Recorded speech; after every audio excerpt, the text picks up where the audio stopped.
everyone, my name is Ben, and I am confused after chapter 180 of Chainsaw Man. I know you are as well, but I think I've got the perfect way to describe what this chapter is about. So we're going to go over and explain everything that happened in 180. If you haven't, please drop a like and subscribe to never miss a Chainsaw Man video. Let's get into it. So this chapter of Chainsaw Man picks up from the last with aging pretty much immediately after Yoru's now infamous pose. That was, by the way, so good Fujimoto had to put it in another chapter. Aging retaliates with the same move she did in a tongue-in-cheek way, which is just another reminder that aging is way more powerful than Yoru, and she is out of her depth. Because with all that Yoru has tried, aging in an instant sends her to aging's world. Falling through a deep darkness, we see Asa running, which looks to be through an alley, and once again, it's the same dream. This is interesting because it's the same, I think, alleyway that Denji sees throughout Chainsaw Man. But there she wakes up in a forest clearing where there is a lake. This background art, by the way, was absolutely insane. Fujimoto slays all the time when it comes to this kind of thing, and he really outdid himself with this beautiful piece of art here. Which is also funny because Mappa right now is probably sweating reading these chapters and cursing themselves, but confused as to where she is, she looks down to find Denji sleeping silently along with her. This confirms that aging sent both of them there with his ability. This makes me wonder if there are more of them in this world like they are. Maybe Katana Man? But seeing Denji sleeping, Yoru goes in for the kill and tries to kill him, repeatedly, using the gesture that normally would be her ability activating, but it doesn't. So she gets super pissed and kneels down in front of him and puts the finger in his mouth and tries to blow him away even more. Nothing. Yoru, realizing what is happening, relinquishes control to Asa, and both are shocked. This is when a man appears, naked and with a striking face, having a mole on his upper left cheek. At first, I thought this was actually Katana Man, but that was because of the hair. In actuality, this seems to be just a regular guy. Well, he welcomes Asa to the world the aging devil created. We learn that this man used to be a devil hunter. He was very good at it too. He seemed to enjoy his life even, but one day when looking into a mirror, he saw the cracks in his skin and essentially made a contract with the aging devil in almost jest. But what's done is done, and he was immediately transported to this place here. So a good thing to keep note is that it seems anyone can make a contract with the aging devil as long as there is a mirror present and the desire to not age. These are in essence the basic criteria, I think. But Asa wants to know where the exit is, but he tells her some horrible news. There is no exit that he's been able to find. He then reveals he's been there for 82 years and is the youngest out of all of them. This is a couple things about the world. 82 years ago, devils and devil hunters existed. So at least for a century, devils have existed. Makes you wonder how far they go back on Earth. But in this world, they don't get hungry or thirsty, and any attempt at suicide is impossible as they cannot die. Truly speaking, they do not age in the sense that they don't even need to eat, because why would they?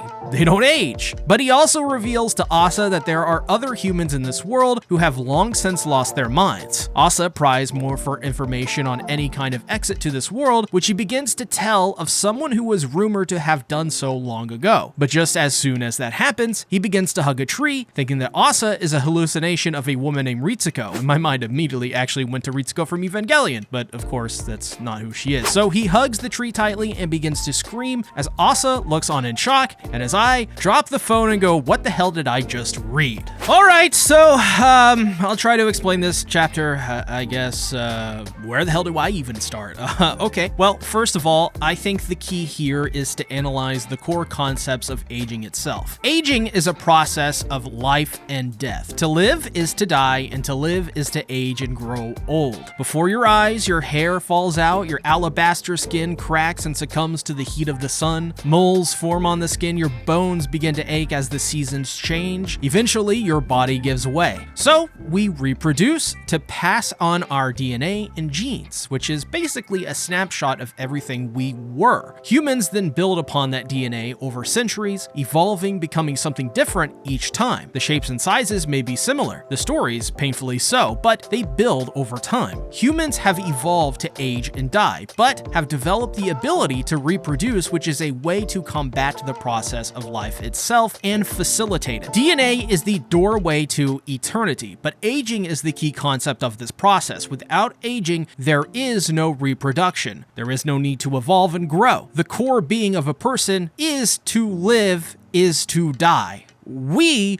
are built to expire. So by signing a contract with the aging devil, you are essentially becoming non-human. You are an eternal entity that does not abide by the core concepts of DNA, genes, or humanity. You have no goals. You do not reproduce. Self-preservation is a non-issue. You do not die. You are eternally young. There is no need to seek a job. There is no need to find love. There is no need to eat, to sleep, or drink water. No need to game to alleviate stress, because stresses do not exist. No need to do drugs to escape those stresses too. To stop the process of aging is to stop the process of life. Aging is life. Life is aging. It's a contradiction. Think of it this way too. What is a person who does not age? They're dead. Dead people do not age. So this man, as well as others in the forest of eternity, are all just wandering around a forest alone with no purpose to live. Nothing is precious anymore. There is no such thing as a finite resource.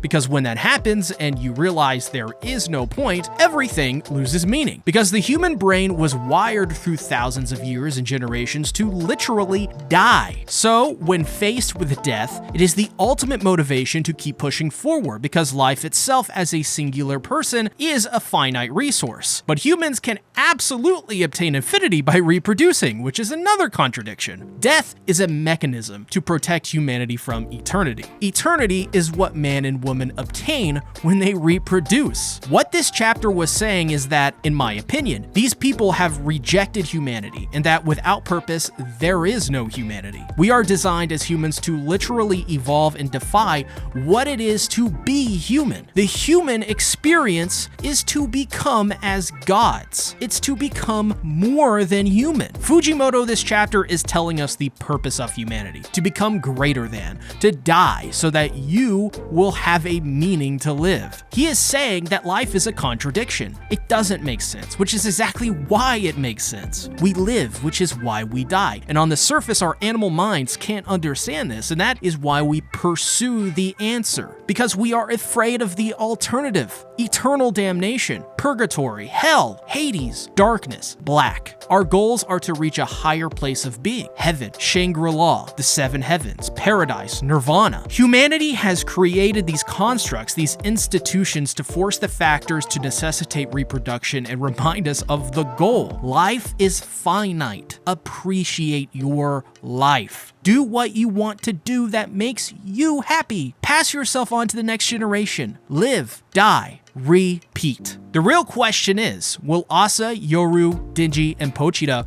realize this reality? Will this help them achieve their own spiritual nirvana in which they can finally understand the meaning of life itself? If so, will that help them discover their humanity? That there is a purpose to live, which is to die, and accepting death is to accept the process of life. I think this could be the key to both Asa and Denji finding themselves again. Dig out your soul, because here we go, we gotta move, it's what we do. This chapter seems like nonsense, but it's the process that these characters need to accept to move on and move forward from their trauma. The process of life never stops, but being stuck in the trauma of aging, being stuck in the process of life, is to stop living. You can't put life on pause. Doing so means eternity, and death cannot be achieved in the correct way. You stay the same forever. In other words, you 180 on life itself. It's impossible. Humans must evolve and change. This is how we were made. Digi won't be hurt forever. He has a life to live. Same as Asa. I think this could also repair the relationship between Denji and Asa, because realizing this is like realizing that everything will be all right in the end. If you accept life as it is, then you find true nirvana and freedom. You become whole again, and you only do that through digging out your soul. All right, my head hurts, so I'm gonna end the video here. If you find this explanation helped you, then please drop a like on the video and provide your own interpretation of this chapter. After all, that's the fun of life. We have our own interpretations, and we're all equally valid. Let me know. Thanks for watching. Bye-bye.